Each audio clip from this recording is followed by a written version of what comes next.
The long-standing relationship between South Africa's ruling party, the ANC, and the people of Palestine was reaffirmed this week. The ANC in KwaZulu-Natal hosted a high-level delegation led by the Secretary General of the Palestinian Liberation Organisation, Major General Jibril Rajoub. His visit comes at a critical time as aid organizations in Gaza issue dire warnings of imminent starvation, with international calls mounting for Israel to open vital aid corridors. Major General Rajoub is in the country on an official visit and he now joins us live via video link. A very good morning to you, General. Thank you so much for making time for us this morning. We're also having this conversation just a couple of hours after the United Kingdom, the Prime Minister there, Keir Starmer, has announced that by September, the UK will also recognize the state of Palestine. That is, if Israel does not ensure that there is some level of stability within Gaza. What's your reaction to this? First of all, good morning. And on behalf of the Palestinian people, I would like to pass a clear message to all the people of South Africa. We salute you. We appreciate your ongoing solidarity, sympathy, support with the Palestinian people. You are the disciples of Mandela, were loyal to his principles and to his doctrine. Please, thanks to all of you, the people, the parliament, the government, and the great leader, the President Ramaphosa, and his dedication and his commitment to continue to keep the momentum of support and solidarity with our justice cause. We hope that the statement issued yesterday by the Prime Minister of UK will keep on and recognize the very existence of the Palestinian people and their right to have their own independent sovereign state.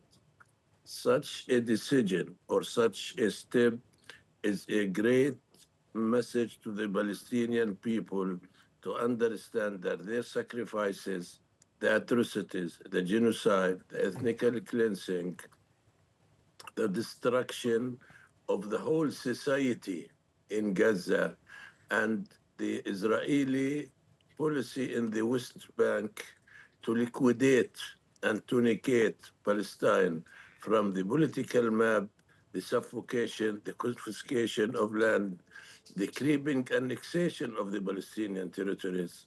I believe, and we believe, that the UK decision to recognize the Palestinian state will be a great step, and it will be the first beginning step to realize the emergence of the independent state for the Palestinian people as a right, is a necessity.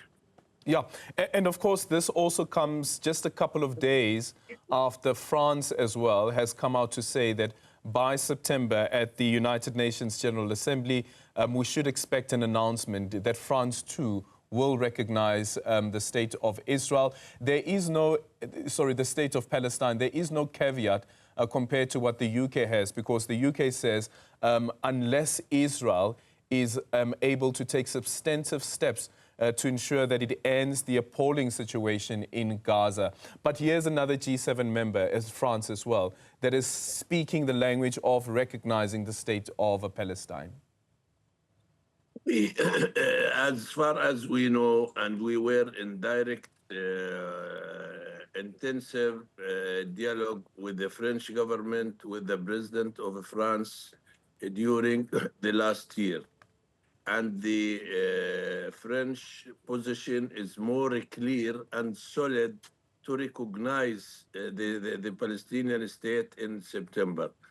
But the UK Prime Minister, his position is conditional by asking the Israelis to do something. I don't think that Bibi will react and stop the war and stop the starvation and the killing and And even in the West Bank, the issue of the creeping annexation is going on.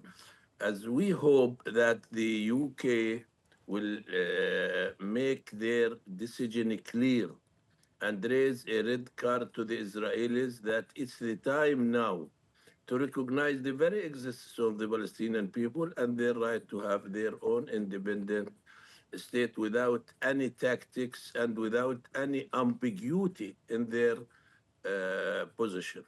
Yeah.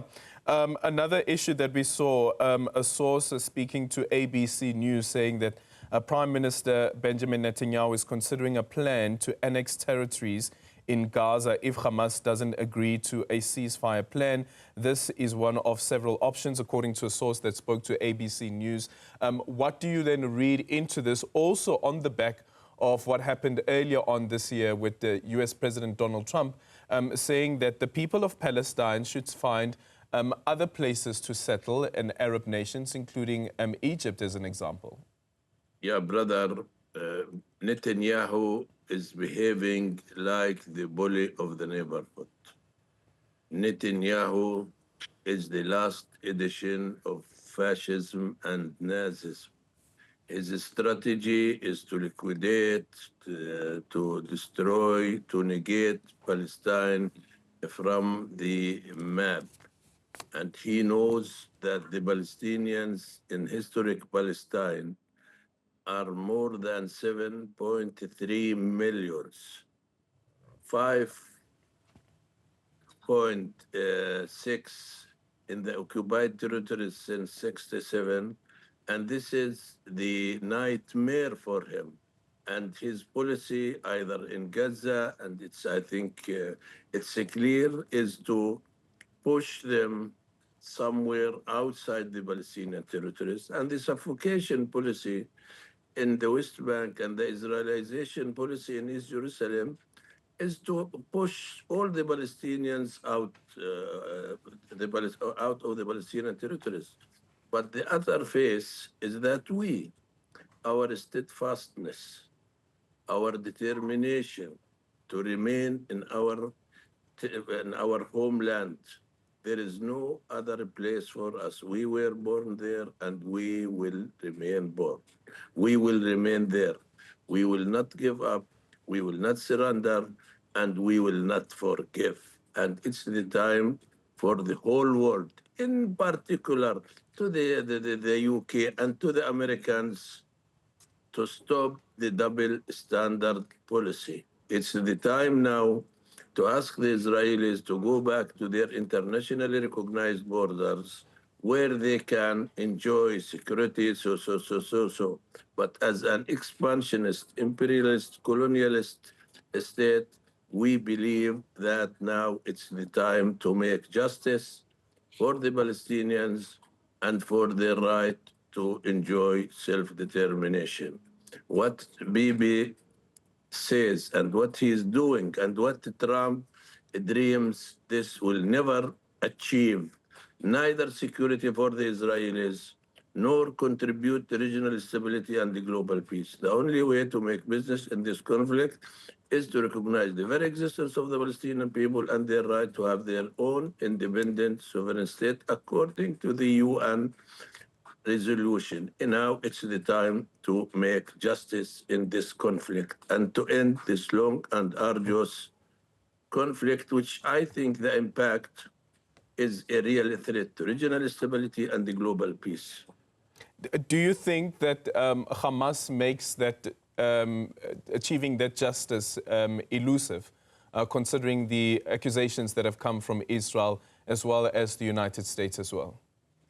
Listen, what are our analysis that what happened in 7th of October was a reaction to the systematic Israeli crimes, to the systematic Israeli killing and settling in the West Bank and suffocating the Palestinian people in order to achieve their goal, the liquidation of the whole Palestinian political ambitions. Now, sure that we don't support killing kids, women, kidnapping. For sure that this is not part of our of our policy or our doctrine. But he who is responsible for that is he who tried to sustain the occupation. He who continue his crimes and atrocities against the Palestinian people.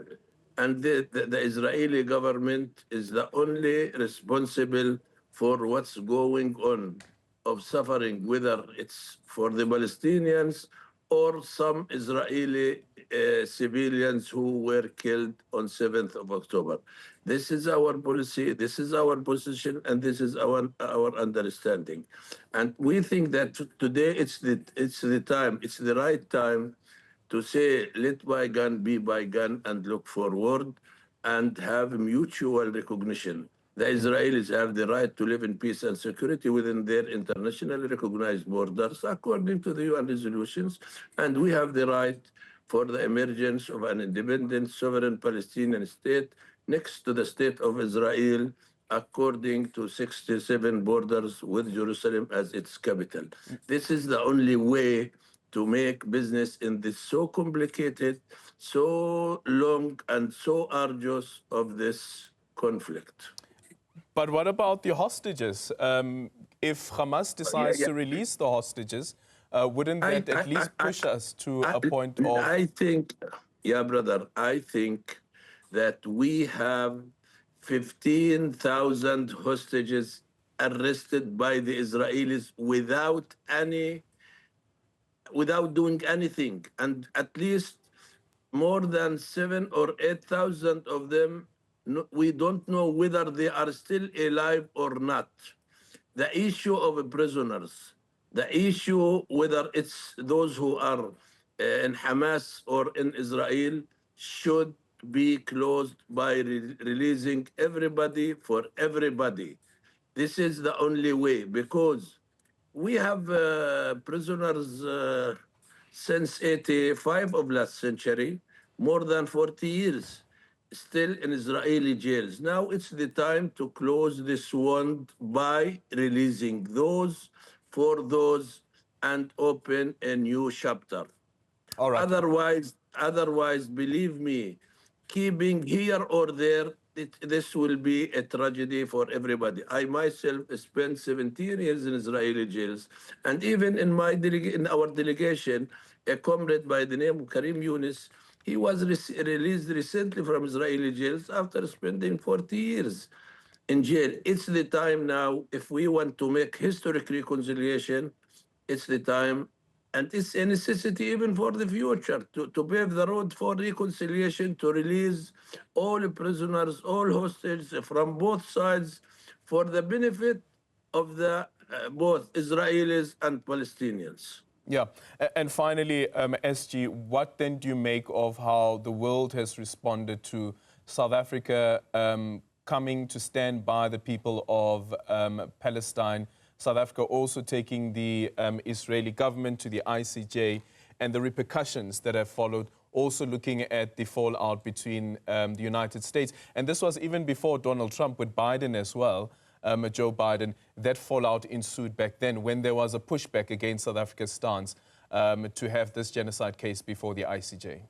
This proves that the current generation leading South Africa still loyal and dedicated to the principles of the ANC and to the principles of the founders of the ANC.